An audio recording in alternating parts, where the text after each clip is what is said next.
Welcome back to another episode of the Atlas Solutions Podcast. My name's Brian. He's Chad, and today we're going to take you through some tech news and maybe product review or productivity review. Hey, Chad, how's it going?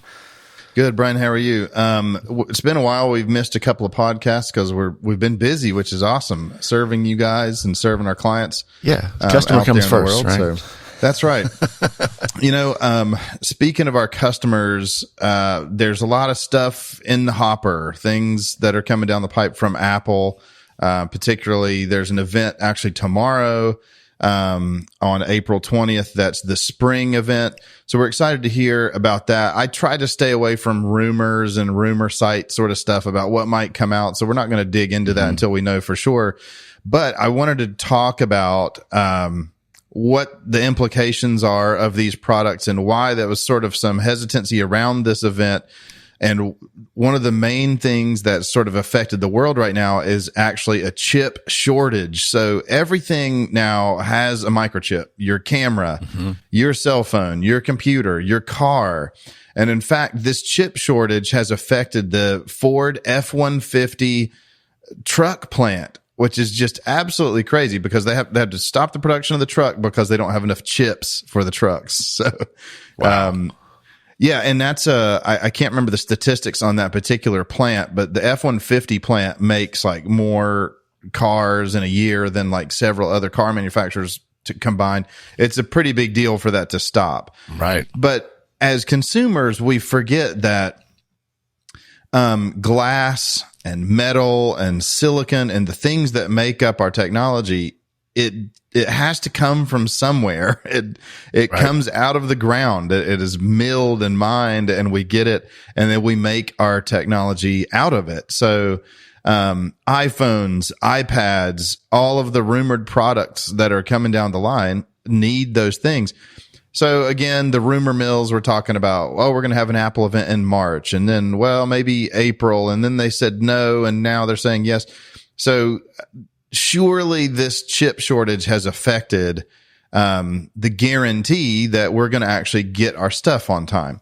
So as a consumer, as a business owner, if you're waiting for that Mac, the M1's been out for a little while. If you're getting a little delay on actually getting the product, just be patient.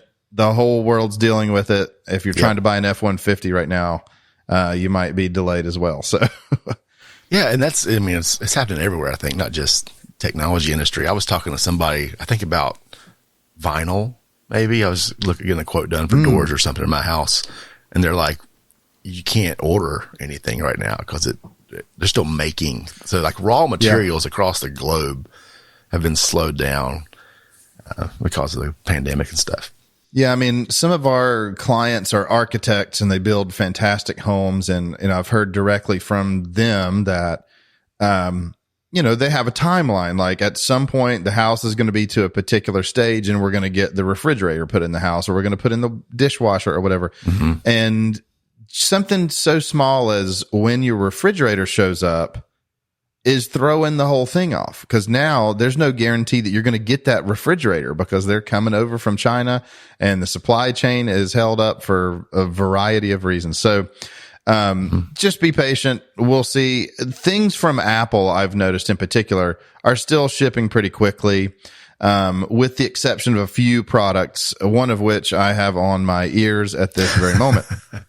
So, let's jump into the product review side. So I got the AirPod Max a couple of weeks ago. Yes. I waited longer for these things probably than I've ever waited for any Apple device. I think it was 5 weeks or so.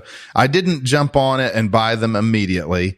But the timing was perfect for me because I have the AirPod Pros, and they unfortunately started crackling, and I used them so much it's hard to talk when you hear one crackling. So I don't know this for sure, but I've had a couple of them blow out on me. And I think, different pressures, like if you have a sneeze and you've got them on, it could collapse the speaker inside, because it just sounds like the speaker's sort of blown out. So anyway, I had those shipped off and repaired, and luckily I got the AirPod Max to be able to replace them. So I have to admit, I love these things. They sound amazing. That kind of goes without saying. I think we're to a point now where you can buy headphones for pretty inexpensive and they're going to sound good. We grew up in the 80s when headphones, they were not the quality. The Walkman, like the little foam things you put on top, like those were terrible. Yeah. Terrible. I mean, they sounded bad. You crank the volume up. There's no bass. I mean, we're in another world. So I did a review months ago about my, the Sony XM3000s. I can't remember the number exactly, but at the time they were the premier noise canceling headphone, and they were great. They were very good on airplanes. The noise canceling is super awesome. The noise canceling on the AirPod Max, I would say, is close to the Sony's, not quite as good, particularly like when you turn your head and you get just a little motion in your ears or in your head, and it kind of pulls the cup off of your ear. You kind of lose it just a little bit, but it does the job. I mean, I was outside walking past an air conditioning unit and I had it on, and like you can hear it, but it's not loud. It definitely takes the sound away. If you're sitting in a room with, the dishwasher going in the background and maybe some kids watching TV, it's perfectly fine. It does the trick. The thing I love about the AirPod Max is transparency mode. And right up here on the top, there's a button and you just press it. It goes from transparency mode to noise cancellation. Whereas on some other competitors, you have to cup your ear. You put your hand on the side. I think the engineering of that was designed for like, your wife comes in the room and wants to tell you something, you cup the ear and then you can listen. It's just clunky. It's not intuitive. It doesn't work all the time. Versus this, I can press it. It works every time. It's awesome. There's also the little digital crown in the back here where you can turn the volume up and down. You can press it to answer a phone call, double press if you're listening to music to repeat the song, or a triple press will go forward. It's pretty intuitive, actually. It's easy to manage. It's all on the same side. The thing that I would say I probably don't like about them is they don't collapse down. They're pretty bulky. The case is just a little leather pouch that they sit in to protect them from scratching. There's no charging capabilities to them with the case. It's literally just a decorative little pouch to keep them from getting scratched. And even at that, they're partially exposed. So, I think this is very much Apple's art project that happens to be headphones, and they're great. They look beautiful. They're heavier, but I will say after a couple of weeks of using these things and I go pick up the Sonys just feel like a cheap toy. I used to think that they felt quality, and now I pick them up and I think, wow, these are really, I mean, I guess you could say lightweight, but they just feel flimsy and like ready to break at any moment. Whereas the cylinders here on the side of the AirPod Max, they slide really nice to fit your head perfectly, and they're just weighty. They feel like quality. And I think it's a real home run from Apple. I honestly wondered if they would ever get into this game of having headphones. There's a few worlds I haven't ventured into as far as using them in a production studio environment. I've done video editing with them. They're great. They connect right to the Mac. That's really great. They do the jump from one device to the other really well. So you can be watching something on your iPhone or iPad and then jump to the Mac and they work. That works way better than the Sonys, where you have to disconnect the Bluetooth, reconnect, and try to do all that stuff. Right. It's just not intuitive and doesn't work very well. How's the battery life? The battery life is not as good as the Sonys, but it's funny you bring that question up. The Sonys would last for, at regular use, not constant use, but regular use, they would last for like a week. Just using them a couple hours here and there. Very good battery life. Until recently, I've noticed that the Sonys now last like 2 days, 3 days or whatever, which is still pretty good. The AirPod Max are very much a day and a half, 2 days of good heavy use. I think it's okay. It's not great, but what would you expect from a device that's this heavy and has so much good quality sound, it's going to use some energy. And you can't turn them off, correct?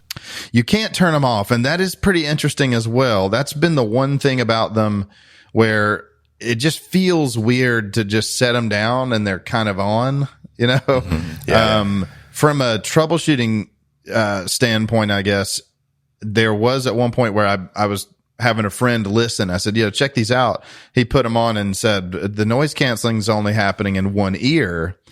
And so I thought, wow. And it was the first week I had them. I thought they're already broken. This is incredible. But they just need to be reset. To reset them, you press your hand down on the two buttons at the same time, wait, they just power cycle and it fixed the problem. So sorry, I suddenly have all these questions. Yeah. No, this do is they good, know they're on your head? Like you take them, like the AirPods Max or the regular AirPods Pro, you take them off and your phone stops talking to them. Like I think or when they go in the case, but like if you take them off, does the phone go, okay, you're not using those anymore? I want to play through the phone speaker. For the most part, yes, they have, I don't know what they're called, but they have sensors, one in each ear cup, that's supposed to kind of recognize that they're on your head. And when you take them off and set them on the counter or whatever, they typically, the phone or whatever device you're looking at recognizes it. Okay, they're not using it. One time in probably a month that I've had them, I could hear music faintly and I was like, where's that coming from? And it was still playing music, but it was really dark in the room. It was at night. So the sensors probably weren't picking up enough light to recognize it. Maybe thought it was actually still on my head, but that's the only time it's ever not shown as disconnected. When you take them off, they kind of flip and to get back into the package. So they were, in that particular instance, they were laying like normal headphones kind of cupped together. So probably just a deception of the ear cup sensors, whatever. But otherwise, right. I mean, pretty good, good quality. The price point, I think $550 is just super expensive for headphones. But we used to say that $800 was insane for a cell phone. And so now we're to the point where people, pay $1,000, $1,200 every year for a cell phone. I'm not saying that Apple got it right with this. I do think it's still a little bit expensive. I'm sure the engineering and quality, though, just required. I mean, the price point, it is what it is. Yeah.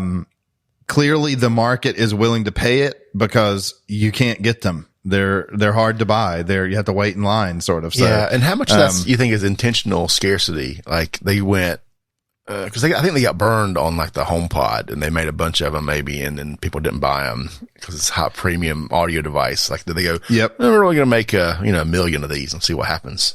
Right. I think that there's probably a little bit to that, but at the same time, just when I decided to purchase them, I noticed that I could have gotten the white ones or even the green ones, and the blue ones were out and about at different stores for pickup that afternoon. And that supply diminished pretty quickly. The space gray was on a pretty long wait. So probably a little bit of both. I'm sure they didn't overdo it and make a lot of them because of the price point. But I think the supply issue shows that people were willing to buy them. I mean, in a way, Apple products have always had sort of a status symbol attached to them. Like it's very obvious when you see these. It's like, oh, that's the AirPod Max. Or, I remember when the AirPods first came out, the first generation AirPods, they're obviously looking different. Like that dude's wearing AirPods. Yeah. Well, remember the original iPod, like the white headphone, iconic, Well, even the advertising. Yeah, the advertising had a silhouette with the headphones on. It's very much, hey, that person's wearing Apple headphones. He's got an iPod. So there's definitely something to that. Luckily, Apple has sort of in the pro versions of things, they've kept it sort of under control in a way. I think the worst thing I've seen in the many decades was the Apple Watch. I forget the name of it. One? The gold Apple Watch. It's just ridiculous. Solid gold, I get it, but it was $5,000 for a watch. Clearly there wasn't a whole lot of appetite for that. Yeah, they were trying to sell a smartwatch as jewelry, is what that was. Yeah. And it was a nice try, but no, I mean, $5,000. And then the problem with that is now 2-3 years after, you've got an old watch that really stinks. My Gen Zero is up in a drawer right now and it still powers on, but I would never, it was worthless. It's not upgradable. It's not like you could take and put, if it had just a gold band and it just slid into a new device, or you could update. Exactly. Yeah, so the premium stuff, Apple's tried and failed at some of that stuff. But, as of right now, I would say, like with many other devices, it's sort of, if you have the need for over-the-ear headphones, if you're working at home and you need a little bit of peace and quiet and you've got a bunch of Apple devices, I think they're a good purchase. The other thing that I always mention when talking about Apple device purchases, especially if they're high end, is the resale value.